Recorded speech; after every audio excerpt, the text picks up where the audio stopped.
சார்ந்தவர்களே, நம் ஆண்டவர் இயேசு உயிர்த்தெழுந்த பின்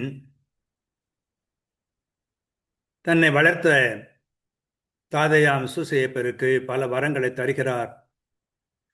5வது வரம் என்ன என்பதை இன்று நாம் பார்க்க போகின்றோம். அது மிக அருமையான ஒரு வரம். பலர் அந்த வரத்தை அவரிடமிருந்து பெற்றிருக்கின்றார்கள். அதுவும் நமக்கு தெரியும். ஆகவே அந்த 5ஆம் வரம் என்ன என்பதை நாம் இப்பொழுது பார்க்க போகிறோம்.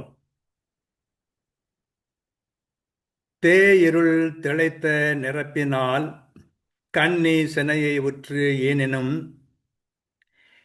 ஈன்ற மேவருள் மகவை மகன் என எனிதாய் விருப்போடு வளர்த்தனை என்னா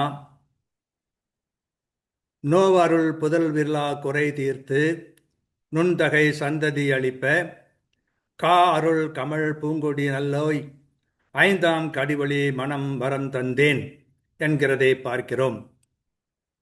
இதனுடைய பொருள் என்ன என்றால், பூஞ்சோலை போல் அருள் மனம் கமழும் மலர்கொடி தாங்கிய நல்லவனே, தெய்வ அருளிலே மூழ்கி திளைத்த நிறைவினால் கண்ணி உன் துணையின்றி கருவுற்று பெற்றிருப்பினும் பெற்ற திருவருள் மகனை உன் மகன் போல மதித்து இனிதாய் விருப்போடு வளர்த்தாய் என்பதனால் நோவை தரும் மக்களில்லா குறையை தீர்த்து நுண்ணிய தகுதி வாய்ந்த சந்ததி கொடுக்க மிக்க ஒளியுள்ள 5ஆம் மணியினை தந்தோம் என்று சொல்வதை பார்க்கிறோம்.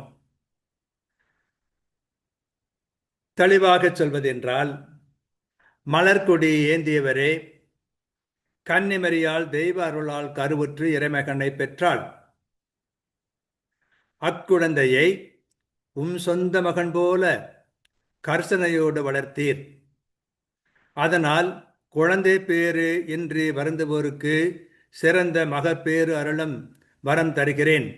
இது 5ஆம் வரம் என்று ஆண்டவர் இயேசு தன்னுடைய வளர்ப்பு தந்தைக்கு சொல்வதை பார்க்கிறோம்.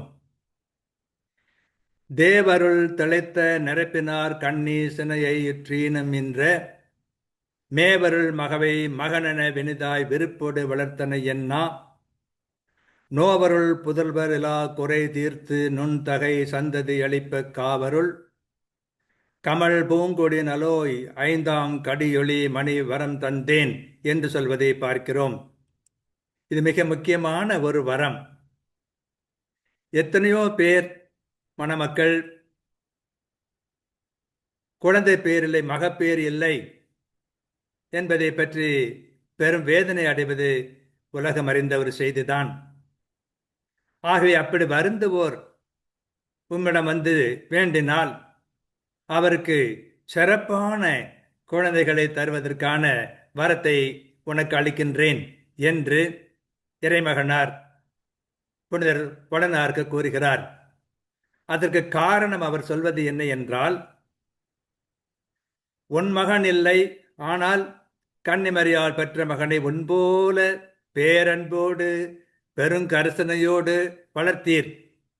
அதற்காக ஏறக்குறைய நன்றி போல கைமாறு கொடுப்பது போல இந்த வரத்தை ஆண்டவர் இயேசு புனித வளனாருக்கு தருகின்றார்.